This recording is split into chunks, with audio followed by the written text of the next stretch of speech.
Hi friends, എല്ലാവർക്കും നമസ്കാരം. AAI airport authority of ഇന്ത്യയുടെ ഫയർ സർവീസിലേക്ക് വേണ്ടി എക്സ് മിലിറ്ററിക്കാർക്ക്, എക്സ് സർവീസ്മെൻമാർക്കുള്ള ഒരു വേക്കൻസി വന്നിട്ടുണ്ട്. അപ്പോൾ അതിനനുസരിച്ചിട്ട് ഇവിടെ ട്രാക്ക് സെറ്റ് ചെയ്തിട്ട് നമ്മൾ അതിൻ്റെ ക്ലാസ്സുകൾ ഇവിടെ കൊടുക്കുകയാണ്. കണ്ടോ, ഇത് ഇത്രയും ലെങ്ത്തിൽ പോകുന്നുണ്ട്.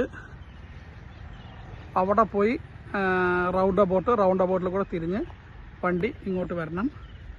അവിടെ നിന്ന് ഇങ്ങോട്ട് വന്ന് വീണ്ടും അങ്ങനെ വന്ന് ഇവിടെ വന്ന് അതിലേക്ക് കയറി പിന്നെ ഇവിടുന്ന് അങ്ങനെ റിവേഴ്സ് വെക്കുന്നതാണ് ഇപ്പോൾ ഷൂട്ട് ചെയ്യാൻ പോകുന്നത്. അത് എങ്ങനെയാണെന്നുള്ളത് നോക്കാം. അപ്പോൾ വന്ന് പഠിച്ച ആൾക്കാർക്കൊക്കെ പഠിക്കാത്തവർക്ക് അറിയാൻ വേണ്ടിയിട്ടാണ് അത് ചെയ്യുന്നത്.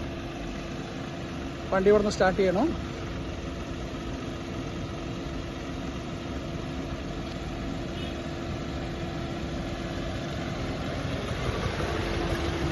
നേരെ പോകണം. ഇത് ആക്ച്വലി നിങ്ങൾ കണ്ട ഡയഗ്രാമിലൊക്കെ ചിലപ്പോൾ ഒരു പക്ഷേ ഇതിനേക്കാളും വിട്ട് കൂടുതലായിരിക്കും ഉണ്ടാവുക, 2 ലൈൻ പോലെയൊക്കെ. പക്ഷെ നമ്മളത് മാക്സിമം ഇവിടെ ആ സ്പേസ് അഡ്ജസ്റ്റ് ചെയ്യാൻ വേണ്ടിയിട്ട് അതിനനുസരിച്ചുള്ള ലെങ്ത്തിൽ മാക്സിമം നമുക്ക് ഉൾക്കൊള്ളാൻ പറ്റാവുന്ന രീതിയിലാണ് അവിടെ പോയിട്ട് ചെയ്യുന്നത്. അവർ ചെയ്തിരിക്കുന്നത് കണ്ട, അവിടെ എത്തുന്ന സമയത്ത് അതിലേക്ക് കയറുന്നതിന് മുൻപ് റൗണ്ട് അബൌട്ടിൽ കയറുമ്പോൾ ലെഫ്റ്റ് ഇൻഡിക്കേറ്റർ നമ്മൾ റൗണ്ട് അബൌട്ട് കയറും. അത് കയറി അത് കൂടെ കറങ്ങി അടിച്ച് വരണം. അവിടെയും നിങ്ങൾക്ക് അവിടെ 25 ഡയ, ഔട്ടർ ഡയ 25, പിന്നെ ഒരു ഇന്നർ ഡയ ഒരു 10-ൻ്റെ 15-ൻ്റെ ഒക്കെ നിങ്ങൾ കാണും. 10 എന്നുള്ളത്, അപ്പോൾ 10 എന്നുള്ളത് ഇന്നർ ഡയ ഞാൻ 5 ആക്കി. അങ്ങനെ മാക്സിമം സ്പേസ് അഡ്ജസ്റ്റ് ചെയ്തിട്ടാണ് ചെയ്തിരിക്കുന്നത്. അവിടുന്ന് ലെഫ്റ്റ് മറ്റേ റൗണ്ട് അബൌട്ടിൽ നിന്ന് നമ്മൾ ഈ റോഡിലേക്ക് കയറുമ്പോൾ ലെഫ്റ്റ് ഇൻഡിക്കേറ്റർ ഇട്ട് ഇവിടുന്ന് കയറി പിന്നെ നേരെ അവിടെ നിന്ന് വന്ന് ആ വണ്ടി ഇതിനകത്തേക്കാണ് കയറിയത്.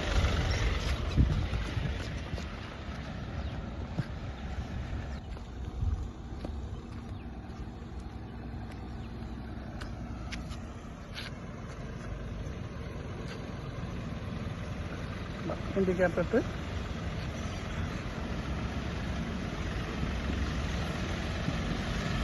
ഇതിനകത്തേക്ക് വണ്ടി കയറണം. അവിടെ പോയി പിന്നെ അവിടെ നിന്ന് ബാക്കിയുള്ള പോർഷനിലേക്ക് റിവേഴ്സ് വെക്കണം. അപ്പോൾ ഡയഗ്രാമിൽ പറഞ്ഞ അത്രയും ഡയമെൻഷനിൽ, അതിനേക്കാളും ചുരുക്കിയുള്ള ഡയമെൻഷനിൽ മാക്സിമം ഒരു വലിയ കൺജസ്റ്റഡ് അല്ലെങ്കിലും കൂടെ കുറച്ച് റിലാക്സ് ആയിട്ടുള്ള കൺജസ്റ്റഡ് എന്ന് വേണമെങ്കിൽ പറയാം. അങ്ങനെയാണ് ചെയ്തിരിക്കുന്നത്. 4 ആൾക്കാരുണ്ട്. ഇപ്പോൾ അതിൽ 2 ആൾക്കാർ വണ്ടിക്കകത്ത്, 2 ആൾക്കാർ വെളിയിൽ നിൽക്കുന്നുണ്ട്. അത് കുറച്ചുകൂടെ അങ്ങോട്ട് പോവാം.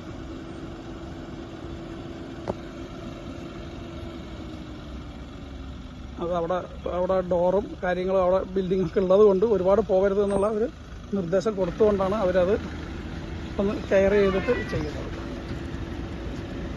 ഓക്കെ, ഇനി നമ്മൾക്ക് ഈ വാഹനത്തിൻ്റെ ബോണറ്റ് എങ്ങനെയാണ് തുറക്കണം എന്നുള്ളത് നോക്കാം. ഓക്കെ, ആ ഡോർ തുറക്കൂ. എന്താ ചെയ്യണം? അതിൻ്റെ അവിടെ ഒരു ലോക്ക് പോലൊരു സാധനമുണ്ട്, അത് ബോണറ്റ് ഓപ്പൺ ചെയ്യാനുള്ളത്. അതിൻ്റെ അടിയിൽ കൈയിടും, സൈഡ് ചേർത്തിയിട്ട് വലിക്കൂ. ഇപ്പോൾ അവിടെ ബോണറ്റ് ഓപ്പൺ ആയിട്ടുണ്ടാവും. ഇനി നമുക്ക് തുറന്ന് വയ്ക്കാം. ഇതുണ്ട്, ഇതിനിവിടെ വന്ന് ഇതിനകത്ത് കൈയിട്ട് നമുക്കിങ്ങനെ ലെഫ്റ്റ് റൈറ്റ് ഇങ്ങനെ നോക്കുമ്പോൾ ഇടയിലൊരു ഇത് വരും. അതാണ് അവിടെ ഒരു തടസ്സം വരും. അതിൻ്റെ തൊട്ടടുത്ത് തന്നെ ഉണ്ട്. അതിനകത്ത് മുകളിലേക്ക് പ്രസ് ചെയ്ത് കഴിഞ്ഞാൽ ലോക്ക് ഓപ്പൺ ആകും. അത് തുറന്ന ശേഷം അവിടെ അതിന് സപ്പോർട്ടായിട്ടുള്ള ആ സ്റ്റാൻഡ് അവിടെ വെച്ച് കഴിഞ്ഞാൽ അതവിടെ നിന്നോളും. ഇതിൽ ഇഞ്ചിൻ്റെ കുറേ സാധനങ്ങളാണ് ഇതിലുള്ളത്. ഇഞ്ചിനുമായി ബന്ധപ്പെട്ടത് എന്തെങ്കിലും ഒരു ഇതിൽ നിങ്ങൾക്ക് ഇതിൻ്റെ എന്തെങ്കിലും ഒരു എക്സ്പ്ലനേഷൻ ചോദിക്കുക, എന്തെങ്കിലും തൊട്ട് കാണിച്ചെന്നാൽ നമുക്ക് പറയാനുള്ള ഒരു കഴിവ് വേണം. ഇതിൻ്റെ മുകളിൽ തന്നെ ഉണ്ട് വൈപ്പറിൻ്റെ ചിത്രം കണ്ടോ. അപ്പോൾ ഇത് വൈപ്പറിലേക്കുള്ള വാട്ടറാണ്, കൂളൻ്റ്. അപ്പോൾ ഈ കൂളൻ്റ് ഇതിൻ്റെ ലെവൽ, ഇതിൽ ഹൈയും ലോയും ലെവലുണ്ട്. ഇതാണ് നമ്മൾ മെയിൻറ്റെയിൻ ചെയ്യേണ്ടത്. ഇതിൽ കുറവാണ് പറഞ്ഞു കഴിഞ്ഞാൽ നമ്മൾ വാട്ടർ മാത്രമേ മിക്സ് ചെയ്യുള്ളൂ, കൂളൻ്റ് ഒഴിക്കില്ല. ഒരു പ്രാവശ്യം കൂളൻ്റ് അതിൻ്റെ ഒരു റേഷ്യോ പ്രകാരം മിക്സ് ചെയ്ത് ഒഴിച്ചാൽ അത് തന്നെയാണ്. പിന്നെ വേറെ നമ്മൾ മിക്സ് ചെയ്യാൻ കൂട്ടാക്കുന്നില്ല, മിക്സ് ചെയ്യാൻ ആവശ്യം വരുന്നില്ല. പിന്നെ എന്തെങ്കിലും ലീക്കായിട്ട് ട്യൂബ് പൊട്ടിയിട്ട് അത് നഷ്ടപ്പെടുകയാണെങ്കിൽ മാത്രം നമ്മൾക്കത് മിക്സ് ചെയ്യേണ്ടി വരും. ഓക്കെ, പിന്നെ ഇത് ബ്രേക്ക് ബൂസ്റ്ററാണ്. ഇത് ഓയിൽ ടാങ്കാണ്, ബ്രേക്ക് ഓയിൽ ഉപയോഗിക്കുന്നതാണ്. ഇതിൽ ബ്രേക്ക് ഓയിൽ .3 .4 ഉപയോഗിക്കാമെന്ന് എഴുതിയിട്ടുണ്ട്. പക്ഷെ .4 ആണ് നമ്മൾ ഡിസ്ക് ബ്രേക്കുകൾക്ക് ഉപയോഗിക്കുക. ഡ്രം ബ്രേക്കുകൾക്ക് .3 ചില അതിലേക്ക് രണ്ടും കോമൺ ആയിട്ട് ഉപയോഗിക്കും. അപ്പൊ ഇതിൽ 3 അല്ലെങ്കിൽ 4 ഉപയോഗിക്കാന്നുള്ളത് എഴുതിയിട്ടുണ്ട്. ഇതിലും അതേപോലെ ലോയും ഹൈ എന്ന് പറഞ്ഞിട്ട് 2 മാർക്കിംഗ് ഉണ്ട്. അത് നമ്മൾക്ക് അറിയാനുള്ളത്. അതാണ് അവിടെ മാക്സിമം, അത് കഴിഞ്ഞാൽ മിനിമം താഴെ. അപ്പൊ അതിൽ താഴെ പോകരുത്, അതിനനുസരിച്ച് നമ്മൾ മെയിൻറ്റെയിൻ ചെയ്യണം. പിന്നെ ഇത് ഇഞ്ചിനിലെ നമ്മൾ ഓയിൽ ടോപ്പ് അപ്പ് ചെയ്യാനുള്ള ക്യാപ്പാണ്. ഈ ക്യാപ്പ് തുറന്നിട്ടാണ് നമ്മൾ അതിലേക്ക് എഞ്ചിൻ ഓയിൽ ഒഴിക്കണം. കുറവാണെന്ന് പറഞ്ഞു കഴിഞ്ഞാൽ കൃത്യമായി സർവീസ് ചെയ്ത് പോകുന്ന വണ്ടികൾ സർവീസ് ടു സർവീസ് വലിയ പ്രശ്നങ്ങൾ വരാറില്ല. പിന്നെ നമ്മൾ എഞ്ചിന്റെ ഓയിൽ നോക്കും. ഓയിൽ നോക്കണതിന് എന്ത് പറയും? ഓയിൽ നോക്കണതിന് ഒരു പേരുണ്ട്. അത് ഇവിടെയാണ് വരുന്നത്. വേണ്ട, ഈ സാധനമാണ്. അതിങ്ങനെ വലിക്കുക, അതേപോലെ തന്നെ ഉള്ളിലേക്ക് വെക്കുകയും ചെയ്യാം. അതിനെ ഡിപ്സ്റ്റിക് എന്നാണ് നമ്മൾ പറയാറ്.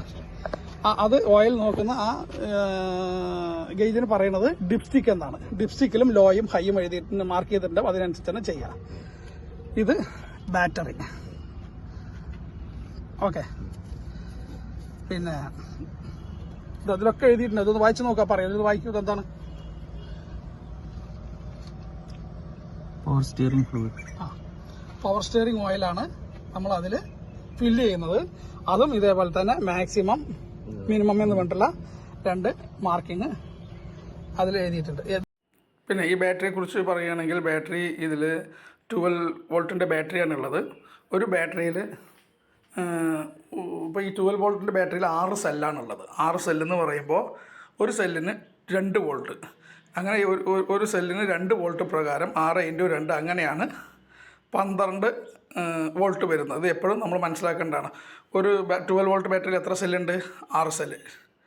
അപ്പോൾ അതിൽ ഒരു സെല്ലിന് എത്രയാണ് ചാർജ്? 2 വോൾട്ട്. അങ്ങനെ 2 × 6 അങ്ങനെയാണ് 12 വരുന്നത് എന്നുള്ളത്.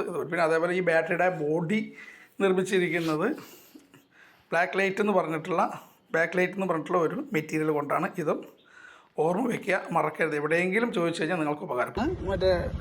മറ്റേ എസിൻ്റെ ആണെങ്കിലും സാധാരണ എൻജിൻ ബെൽറ്റ് കാര്യങ്ങളൊക്കെ ഇതിൻ്റെ ഉള്ളിലാണത്. ആ ബെൽറ്റ് പിടിപ്പിച്ചിരിക്കുന്ന റൗണ്ട് വീലിന് നമ്മൾ പുള്ളി എന്നാണ് പറയുക. ഇതിൽ എൻജിൻ പുള്ളിയുണ്ട്, മെയിൻ പുള്ളിയുണ്ട്. പിന്നെ അതേപോലെ തന്നെ കംപ്രസറുടെ പുള്ളി, ഡൈനാമോ ആൾട്ടർനേറ്ററുടെ പുള്ളി, ഈ കാര്യങ്ങൾ ഉണ്ട്. പിന്നെ ഇത് ഫീസ് യൂണിറ്റ്. പിന്നെ ഇതിൽ ടർബോ, ഈ സാധനത്തിന് പേര് ടർബോ ചാർജർ എന്നാണ്. ടർബോ ചാർജർ എന്ന് പറഞ്ഞു കഴിഞ്ഞാൽ ഇതിൻ്റെ ഉള്ളിലേക്കുള്ള എയർ പ്രഷർ കൂട്ടാനും അതേപോലെ ഉള്ളിൽ നിന്ന് കത്തിക്കഴിഞ്ഞ പുകേനെ പെട്ടെന്ന് പുറത്തേക്ക് കളയാനും വേണ്ടിയിട്ടുള്ള ഒരു യൂണിറ്റാണ്. ഇതിൻ്റെ ഉള്ളിൽ ഫാനാണുള്ളത്. ഈ ഫാന് കറങ്ങുന്ന സമയത്താണ് നമ്മൾ സാധാരണ ഒരു ഫ്ലോ വരുമ്പോഴേക്കും ആ ഫാന് കറങ്ങും. പിന്നെ അത് ആ ഫ്ലോയ്ക്ക് അനുസരിച്ച് നല്ല സ്പീഡിൽ കറങ്ങും. അതായത് അത്രയും സ്പീഡിൽ ഉള്ളിൽ നിന്നുള്ള പുകനെ വെളിയിലേക്ക് വിടുകയും ചെയ്യും. അതേപോലെ തന്നെ പുറത്തുനിന്നുള്ള എയർ ഉള്ളിലേക്ക് വലിച്ച് എഞ്ചിൻ്റെ ഉള്ളിലേക്ക് കംപ്രസ് ചെയ്ത് കൊടുക്കുകയും ചെയ്യും. അതാണ് ടർബോ ചാർജറുടെ പ്രവർത്തനം. ഓക്കെ, പിന്നെ ഇത് ആഡ് ബ്ലൂവിൻ്റെ യൂണിറ്റാണ്. ആഡ് ബ്ലൂ പറഞ്ഞാൽ അറിയാലോ, എക്സോസ്റ്റിൽ മറ്റേ നമ്മൾക്ക് കാർബൺ കംപ്ലീറ്റ് നിർവീര്യമാക്കിയിട്ടാണ് ആ സ്മോക്ക് വെളിയിൽ പോകുന്നത്. അതുകൊണ്ട് ഇപ്പോൾ വരുന്ന BS6 വാഹനങ്ങൾക്ക് ആഡ് ബ്ലൂ ഉപയോഗിക്കുന്നുണ്ട്. അതിന് നമ്മൾക്ക് നോൺ പൊല്യൂട്ടഡ് വെഹിക്കിളാണ്. അപ്പോൾ അത് ആഡ് ബ്ലൂവിൻ്റെ യൂണിറ്റാണ്. അത് അതിൻ്റെ ഉള്ളിൽ കാർബൻ്റെ ഇതിനനുസരിച്ചുള്ള സെൻസർ വർക്ക് ചെയ്ത് അതിനനുസരിച്ച് ആഡ് ബ്ലൂ സപ്ലൈ ചെയ്ത് അതിനെ മെയിൻറ്റെയിൻ ചെയ്ത് കൊണ്ടുപോകുന്നതായിരിക്കും. പിന്നെ ഇതിൽ ഫ്രണ്ടിൽ റേഡിയേറ്ററിൻ്റെ അടുത്ത് തന്നെ AC കണ്ടൻസറും കൂടെ ഉണ്ട്. ഓക്കെ, പിന്നെ ഇതിൽ ഉപയോഗിക്കുന്ന ടയറിൻ്റെ സൈസ് ചോദിച്ചാൽ എന്ത് പറയും? പറയണ്ടേ? ടയറിൻ്റെ സൈസ് എത്രയാണ്? R15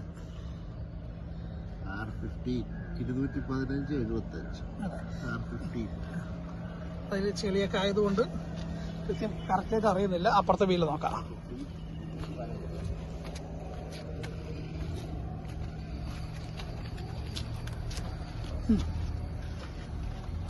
ഇതാ 75 215/7ER15 എന്നുള്ള കാണിച്ചിട്ടുണ്ട്. അതിന് കറക്റ്റായിട്ട് ഇതവിടെ അറിയുന്നുണ്ട്. ഓക്കെ, ഇതാണ് അതിന്റെ 115 അതുള്ളത്. അപ്പൊ ഏകദേശം ഒരു ജനറൽ ആയിട്ടുള്ള ഒരു ഐഡിയ ഇത് തുറന്നപ്പോൾ കണ്ട കാര്യങ്ങളാണ് പറഞ്ഞു തന്നത്. ഇത്രയും പറഞ്ഞുകൊണ്ട് I am Jagadish for national driving institute. Good by.